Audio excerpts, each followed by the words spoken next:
दोस्तों, आपने इसके पहले की कहानी को सुना। अब मैं आपको आगे की कहानी सुनाने जा रही हूँ। अनिल और सुषमा के होठ आपस में जुड़ने ही वाले थे कि एक अनवांटेड आवाज से वो दोनों झटके से एक दूसरे से दूर हो गए। ये सुषमा का फोन था जो बज रहा था। सुषमा जल्दी से अपना फोन लेकर बालकनी की तरफ चली जाती है और अनिल एक गहरी सांस लेकर झट से कमरे से निकलकर ऊपर टेरेस पर चला जाता है, जहां इस वक्त उसके अलावा और कोई नहीं होता। अनिल खुद से बोला, यह मैं क्या करने जा रहा हूँ? मैं उसे किस करने जा रहा था और उसने भी मना नहीं किया।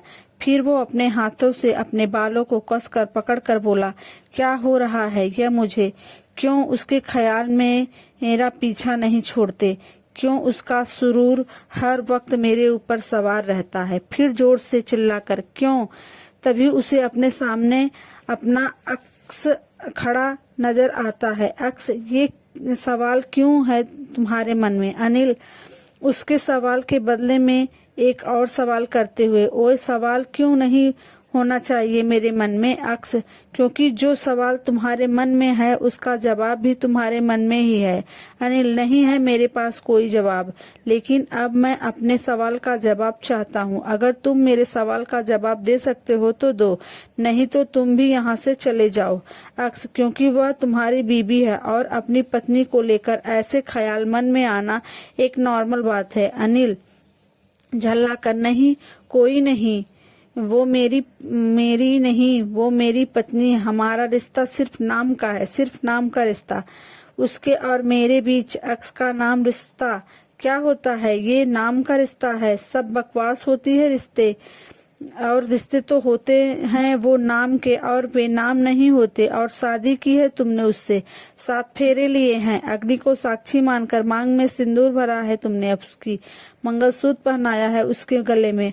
वह सब कुछ नाम का नहीं हो सकता, इसलिए तुम्हारा और उसका रिश्ता भी सिर्फ नाम का नहीं बल्कि पति पत्नी हो तुम। तुम्हारे मानने या ना मानने से ये रिश्ता बदल नहीं जाएगा, इसलिए अपने दिमाग से फालतू के ख्याल निकाल दो और खुद को और इस रिश्ते को एक मौका दो। अनिल, मौका? हाँ, शायद तुम ठीक कह रहे हो। मुझे खुद को और सुषमा को एक मौका देना चाहिए। इधर बालकनी में सुषमा अपने मन में, अनिल, क्यों करते हो तुम ऐसा, जो मैं तुमसे फिर दोबारा नफरत करने पर मजबूर हो जाती हूँ? तुम हर बार मेरी मजबूरी का फायदा उठाते हो। क्या हो जाता है? मगर मैं तुम्हारे साथ एक पार्टी में नहीं जाती, लेकिन तुम्हें तो हमेशा से दूसरों की कमजोरी का फायदा उठाना ही होता है। हमेशा मुझे ब्लैकमेल करते रहते हो। नफरत करती हूँ मैं तुमसे अनिल, नफरत है। यह कहकर वो थोड़ी देर वहीं पड़े काउच पर ही बैठी रहती है, फिर उठकर पार्टी के लिए तैयार होने लगती है। वह अपने कबर्ड में से एक ग्रीन कलर की साड़ी निकालकर, ग्रीन कलर की साड़ी और गले में सिर्फ मंगलसूत्र, हल्के से मेकअप में बहुत प्यारी लग रही थी। वो अपने बालों को खुला छोड़कर वह अपनी मांग में सिंदूर लगाती है और माथे पर छोटी सी स्टोन वाली बिंदी। रेडी होकर अपने हील्स पहनकर और फोन लेकर वो अपने कमरे से बाहर आती है। उसे सीढ़ियों से नीचे उतरता देख हर्षित एक जोर की सीटी मारता है और बोलता है, वाह भाभी, you are looking so pretty. आज तो पार्टी में सबके होश ही उड़ जाने हैं। हर्षित के इस तरह सीटी बजाने से खुशी और अनिल की नजर भी उसी तरह चली जाती है। खुशी भी उसे देखकर कहती है, भाभी, आप सच में बहुत प्यारे लग रहे हो। तभी अनिल और सुषमा की नजर भी एक पल के लिए एक दूसरे में उलझ जाती है। कुछ देर तक दोनों एक दूसरे को ही देखते रहते हैं, लेकिन फिर वह दोनों सिर झटक कर एक दूसरे से नजरें हटा लेते हैं। सुषमा नीचे आकर हर्षित और खुशी से, थैंक यू। वैसे तुम दोनों अभी तक तैयार क्यों नहीं हुए? क्या तुम दोनों नहीं चल रहे हो पार्टी में? खुशी, नहीं भाभी, मैं नहीं जा रही हूँ क्योंकि कल मुझे कॉलेज में असाइनमेंट सबमिट कराने हैं। सुषमा हर्षित की तरफ देखते हुए, और हर्षित तुम क्यों नहीं चल रहे हो? हर्षित मुंह बनाते हुए, क्योंकि मुझे ऐसी पार्टीज बिल्कुल भी पसंद नहीं है। क्योंकि अनिल की तरफ देखते हुए, कुछ लोगों की वजह से इस तरह की पार्टीज रिसेप्शन पार्टी ना होकर सिर्फ बिजनेस पार्टी ही रह जाती है। सुषमा धीरे से हर्षित के कान में, इतनी बोरिंग पार्टी तो मुझे भी पसंद नहीं, लेकिन क्या करूं, तुम्हारे खड़ूस भाई की वजह मुझसे जबरदस्ती वहां जाना पड़ रहा है। सुषमा ने वैसे तो बहुत धीरे से कहा होता है, लेकिन तब भी अनिल उसकी सारी बातें सुन लेता है और वह हर्षित से गुस्से में बोलता है, अब अगर तुम्हारी बकवास पूरी हो गई हो तो हाँ, क्या हम जाएं? और हाँ, अपना डिनर टाइम पर कर लेना और लेट तक जागने की कोई जरूरत नहीं। और खुशी तुम भी, और अगर ये तुम्हें परेशान करे तो बस मुझे एक फोन कर देना। खुशी, जी भाई, मैं अपना काम पूरा करके टाइम पर सो जाऊंगी, आप मेरी टेंशन मत लीजिए। और अब जाइए और वहां जाकर भाभी के साथ एंजॉय करिएगा, ना कि यहाँ की चिंता। हर्षित, चिल ब्रो, मैं कोई बच्चा नहीं हूँ जो आप मुझे इतना समझा रहे हैं। मैं डिनर टाइम पर कर लूंगा और आपकी इस लाडली को भी करवा दूंगा। अनिल, और हाँ, सिर्फ डिनर करना, ड्रिंक नहीं। यह सुनकर हर्षित एक अच्छे बच्चे की तरह सिर हाँ में हिला देता है। अनिल सुषमा से, अब चले मिसेस तिवारी। अनिल आगे आगे चला जाता है और सुषमा उसके पीछे पीछे चलती हुई बाहर आ जाती है। सुषमा गाड़ी का पीछे का दरवाजा खोलकर कार में बैठने ही वाली होती है कि तभी अनिल की आवाज उसके कानों में पड़ती है। अनिल, ओ मैडम, तुम्हारा कोई ड्राइवर नहीं हूँ जो पीछे बैठ रही हो। यहाँ आगे आकर बैठो मेरे बराबर में। सुषमा मन ही मन उसे ढेर सारी गालियां देते हुए आगे जाकर पैसेंजर सीट पर बैठ जाती है और अनिल भी ड्राइविंग सीट पर बैठ जाता है। बैठकर ड्राइव करके अपनी मंजिल की ओर निकल जाता है। अनिल का सारा ध्यान अपने ड्राइविंग पर होता है। अनिल सामने देखते हुए, सुषमा प्लीज वहां पर कोई भी बखेड़ा खड़ा मत करना और वहां सबसे अच्छे से बिहेव करना। सुषमा अपने दांत पीसते हुए बोली, वहां जाकर क्या मुझे सबकी आरती उतारनी है? अनिल बिना किसी भाव के बोला, नहीं, इसकी जरूरत नहीं है, बस तुमसे अच्छा बिहेवियर तो एक्सपेक्ट कर ही सकता हूँ ना मैं। लग गई। थोड़ी देर में उनके गाड़ी अपनी मंजिल पर जाकर रुकी। सबसे पहले गाड़ी से सिर्फ अनिल उतरा क्योंकि वहां चारों तरफ ही मीडिया थी और अनिल की गाड़ी देखते ही उसके आसपास से मुट्ठी से इकट्ठी हो गई थी। अनिल अपने सख्त लुक में, देखिए आप लोग प्लीज थोड़ा सा दूर हो जाइए और एक प्रॉपर डिस्टेंस मेंटेन कीजिए क्योंकि मेरे साथ मेरी वाइफ भी है और वह इन सब के साथ कंफर्टेबल नहीं है। यह कहकर वह कार के दूसरी तरफ आ गया और एक जेंटलमैन की तरह उसने कार का दरवाजा खोला।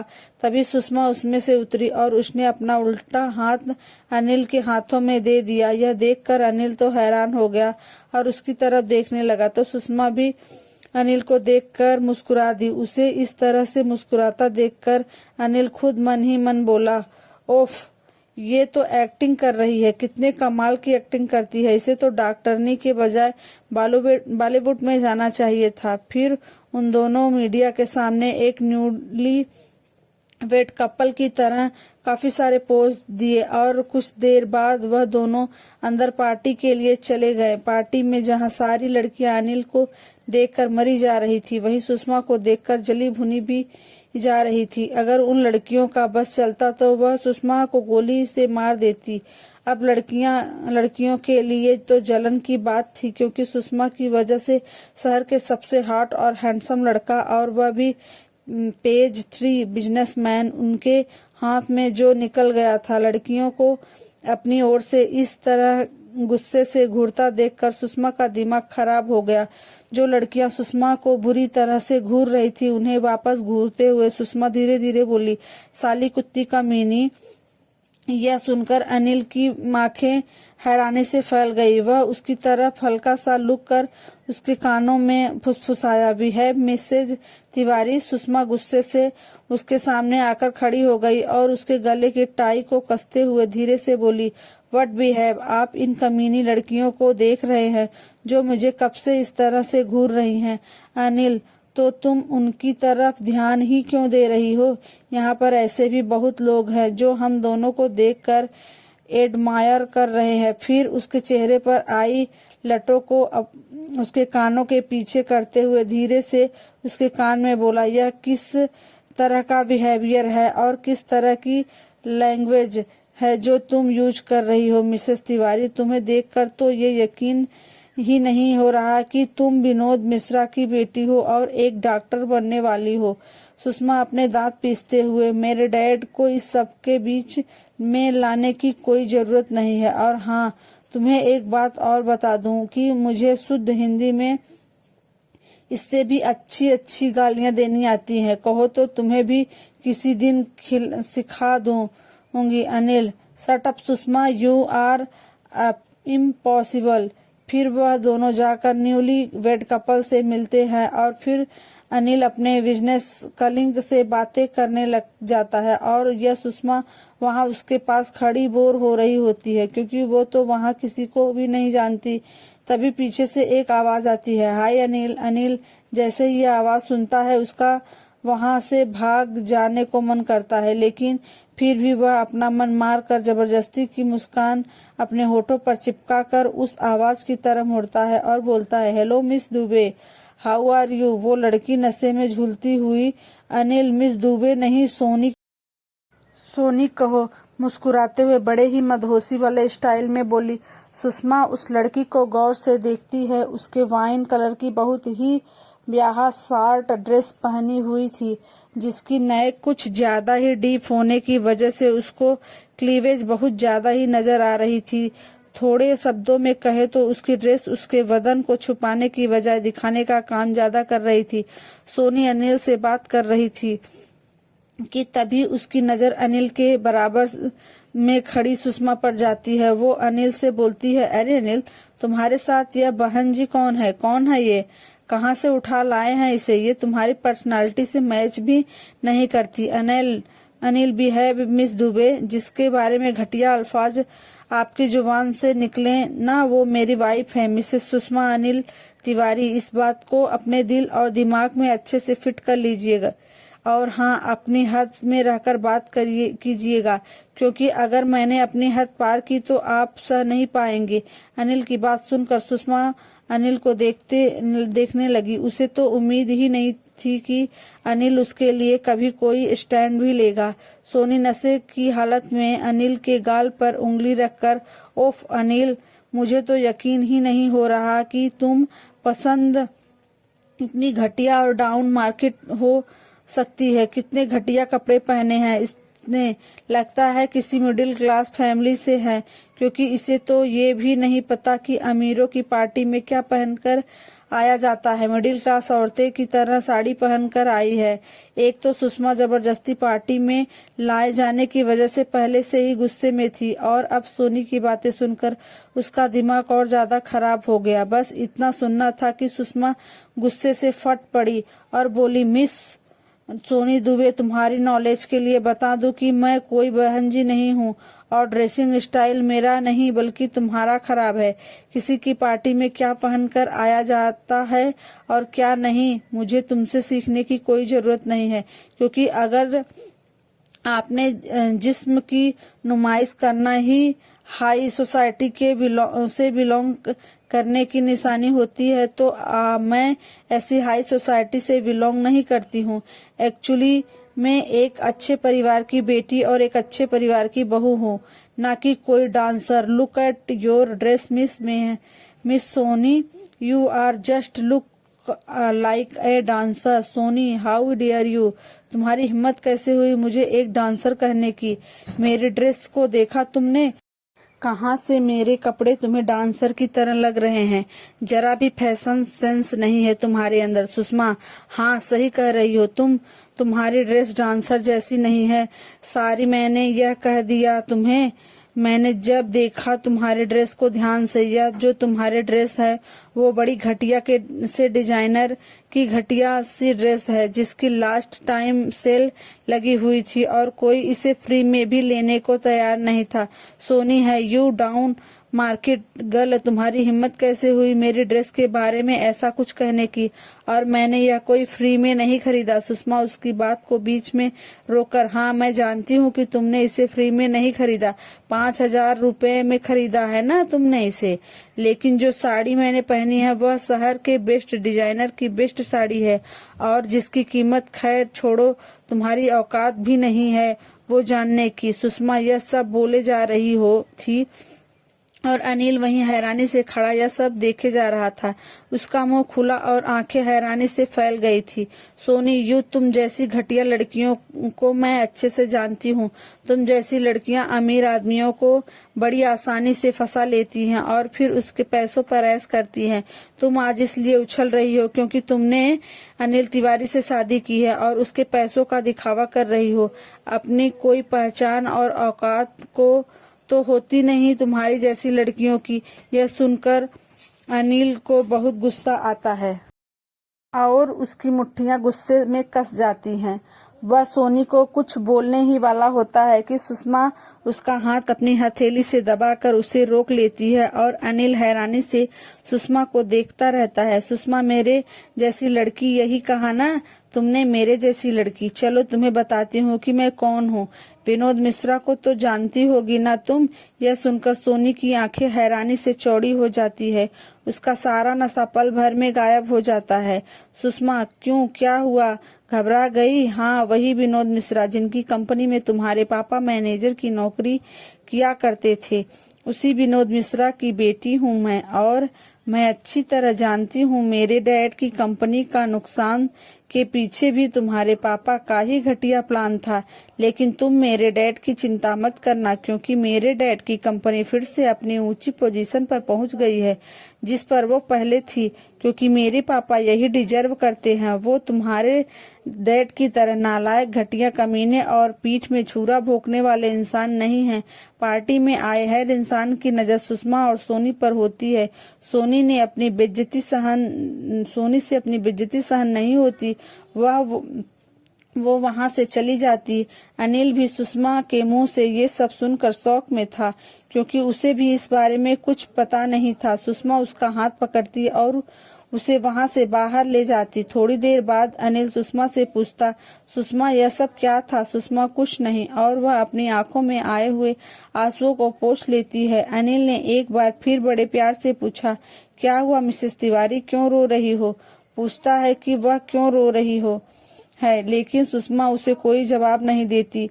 वो चुप हो जाती और अच्छे से जानता था कि इस वक्त वो बहुत गुस्से में है और इससे बात करना बेकार है, तो वो उससे के गुस्से के शांत होने का वेट करने लगता है। फिर थोड़ी देर बाद सुषमा अनिल की तरफ मुड़कर, अनिल अगर यहाँ का हो गया हो तो क्या हम घर वापस चलें?